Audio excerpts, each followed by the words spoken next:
रस्त्यावरून जाणाऱ्या 2 निष्पाप नागरिकांची हत्या करणाऱ्या तुहीन घोष या आरोपीला तळोजा पोलिसांनी अटक केली आहे। आरोपी तळोजा परिसरात सुरक्षा रक्षक म्हणून काम करत होता। काही दिवसांपासून त्याच्याकडे पैसे नसल्यामुळे तो खूपच निराश आणि संतप्त झाला होता।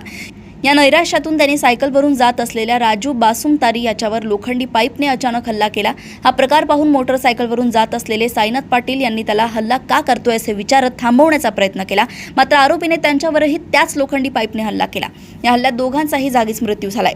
परिसरातील सीसीटीव्ही कॅमेऱ्यांचे फुटेज तसेच प्रत्यक्षदर्शींच्या माहितीद्वारे पोलिसांनी आरोपीची ओळख पटवली आणि त्याला अटक केली आहे। चौकशीत आरोपीने गुन्ह्याची कबुली दिली। माझ्याकडे पैसे नव्हते, त्यामुळे मी खूप रागात होतो आणि त्याच रागातून मी 2 निष्पाप लोकांची हत्या केली असे त्याने पोलिसांना सांगितलंय। अशी माहिती श्री विक्रम कदम एसीपी तळोजा विभाग यांनी दिली आहे। पनवेल येथून सहसंपादक रणजित मस्के यांची रिपोर्ट। 3 मार्च 2026 रोजी तळोजा पोलीस स्टेशन हद्दीतील IGPL तळोजा MIDC रोडवर एक सायकल स्वार इसम हा मृत अवस्थेत मिळून आलेला होता आणि त्याच्या लगतच एक टू व्हीलरवर जाणारा जो व्यक्ती आहे तर तो जखमी अवस्थेत मिळून आलेला होता।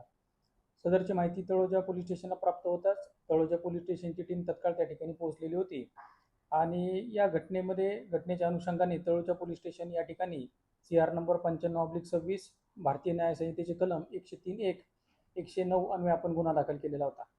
या गुन्ह्याच्या तपासात माननीय श्री मिलिंद भारंबे सर, पोलीस आयुक्त Navi Mumbai, joint CP sir Sanjay Inpure sir, DCP Prashant Mohite sir यांनी आम्हाला सक्त तपासाच्या सूचना दिलेल्या होत्या। त्या अनुषंगाने तळोजा पोलीस स्टेशनचे PI senior PI Pravin Bhagat व त्यांच्या टीमनी याच्यामध्ये तांत्रिक विश्लेषण, आजूबाजूचे जे CCTV फुटेज आणि जे त्यांचं फिजिकल नेटवर्क आहे याची उत्तम प्रकारे सांगड घालून यातील आरोपी निष्पन्न केलेला आहे।